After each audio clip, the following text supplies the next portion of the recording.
10ویں پارے کا خلاصہ۔ تحریر علامہ ابتسام الہی ظہیر۔ 10ویں پارے کے آغاز سورہ انفال سے ہوتا ہے۔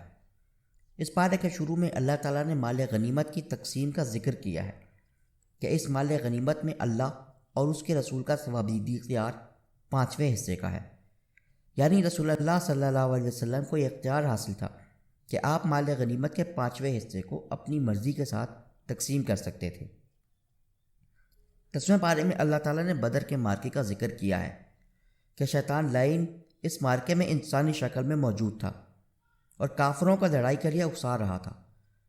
سراقہ بن مالک کے روپ میں موجود شیطان کافروں کو یقین دلا رہا تھا کہ مسلمان کافروں پر غلبہ نہیں پا سکتے، جبکہ اللہ تعالیٰ نے جبریل امی کی قیادت میں فرشتوں کی جماعتوں کو اتارا تو شیطان فرشتوں کو دیکھ کر میدان بدر سے فرار ہو گیا۔ کفار مکہ نے اس سے پوچھا کہ سراقہ، تم تو ہمیں فتح کی نوید سنا رہے تھے، اب کہاں بھاگے جا رہے ہو؟ تو اس پر شیطان نے جواب دیا، میں وہ دیکھتا ہوں جو تم نہیں دیکھتے، مجھے اللہ کا خوف دامن گیر ہے اور اللہ کی پکڑ بڑی شدید ہے۔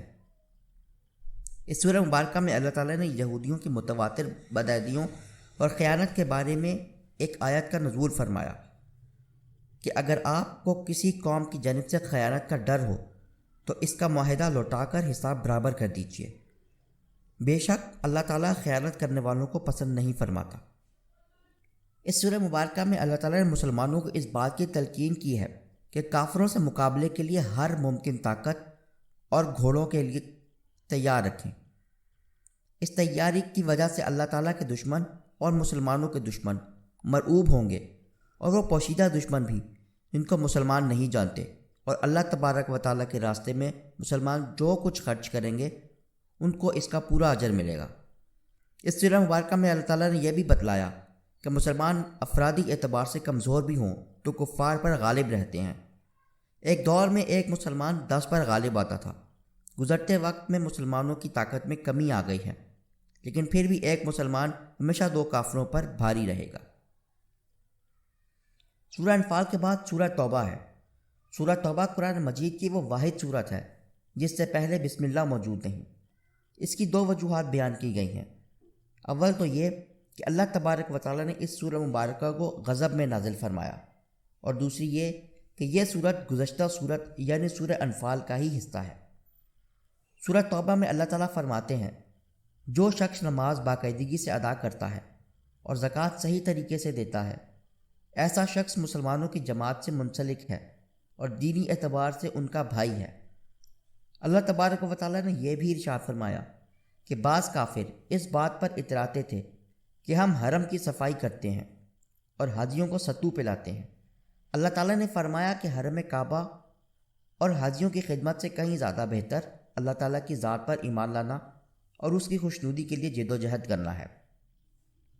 اللہ تعالیٰ نے مسلمانوں کو تنبیہ کرتے ہوئے کہا ہے کہ اگر تمہارے باپ، تمہارے بیٹے، تمہارے بھائی، تمہاری بیویاں، تمہارے قبیلے، تمہارے مال جو تم اکٹھا کرتے ہو، تمہاری تجارت جس کے نقصان سے تم ڈرتے ہو، اور وہ گھر جس میں تم رہنا مرغوب سمجھتے ہو، تمہیں اللہ اور اس کے رسول اور اس کے راستے میں کیے جانے والے جہاد سے زیادہ پسند ہیں، تو انتظار کرو جب تک کہ اللہ کا عذاب نہیں آ جاتا۔ اس بارے میں اللہ تعالیٰ نے حنین کے مارکے کا بھی ذکر فرمایا۔ مسلمانوں کا ہمیشہ سے یہ طرز عمل رہا ہے کہ وہ قلت وسائل اور افرادی قوت میں کمی کے باوجود اللہ اور اس کے رسول کے حکم پر ثابت قدم اور اللہ کی غیبی نصرت و حمایت کے طلبگار رہے ہیں۔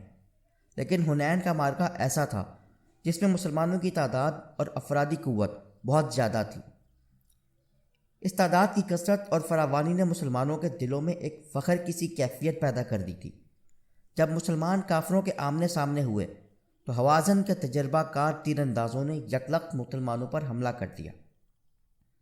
مسلمانوں کے قدم اکھڑ گئے، تاہم نبی کریم صلی اللہ علیہ وسلم پورے وقار اور شجاعت کے ساتھ میدان جنگ میں ڈٹے رہے۔ رسول کریم صلی اللہ علیہ وسلم کی استقامت کی وجہ سے مسلمان بھی دوبارہ حوصلے میں آ گئے اور اللہ تعالیٰ سے مدد طلب کی۔ مالک کائنات نے مسلمانوں کو کفار پر غلبہ عطا فرما دیا، اور مسلمانوں کو دلوں میں یہ بات راسخ ہو گئی کہ جنگوں میں فتح و وسائل کی کثرت اور فراوانی کی وجہ سے نہیں، بلکہ اللہ تبارک و تعالیٰ کے حکم اور اس کی مدد و نصرت سے ہوتی ہے۔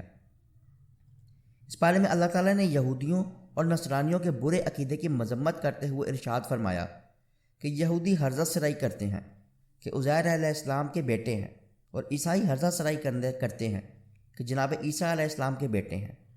اللہ تبارک و تعالیٰ ارشاد فرماتے ہیں کہ یہ باتیں انہوں نے اپنی طرف سے گھڑی ہیں، اور اللہ کی مار ہو جو یہ جھوٹ بولتے ہیں۔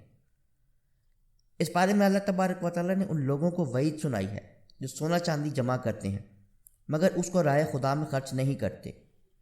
قیامت کے دن سونے اور چاندی کو آگ میں پگھلانے کے بعد ان کی پیشانیوں کو، پہلوؤں کو، پشتوں کو داغا جائے گا اور کہا جائے گا کہ یہ اس چیز کے سبب ہے جو تم اکٹھا کرتے تھے، بس اب اکٹھا کرنے کا مزہ چکھ لو۔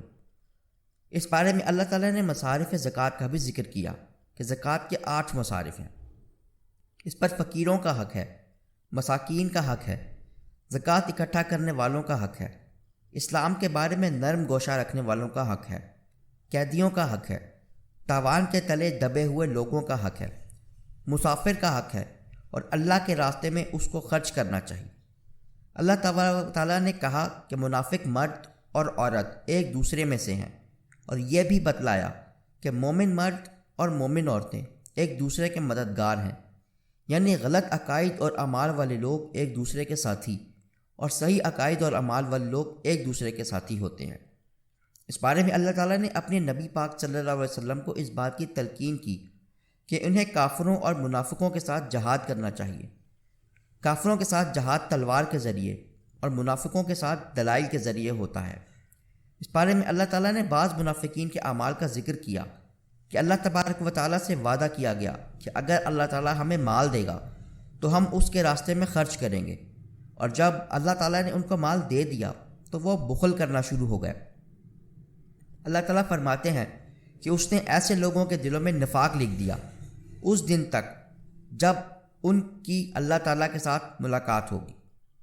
اس سورہ مبارکہ میں اللہ تعالیٰ نے غزوہ تبوک کے موقع پر فتنے کا عذر پیش کر کے پیچھے رہ جانے والے اس منافق گروہ کا بھی ذکر کیا جس نے ایک عذر پیش کر کے جہاد میں شرکت کرنے سے معذرت کی، تو رسول کریم صلی اللہ علیہ وسلم نے اس کو رکنے کی اجازت دے دی۔ اس پر اللہ تبارک و تعالیٰ نے واضح کر دیا کہ در حقیقت بہانہ بنا کر پیچھے رہ جانے والے لوگ فتنے کا شکار ہو چکے ہیں، اور اللہ تعالیٰ نے جہنم کو منکروں کے لیے تیار کر رکھا ہے۔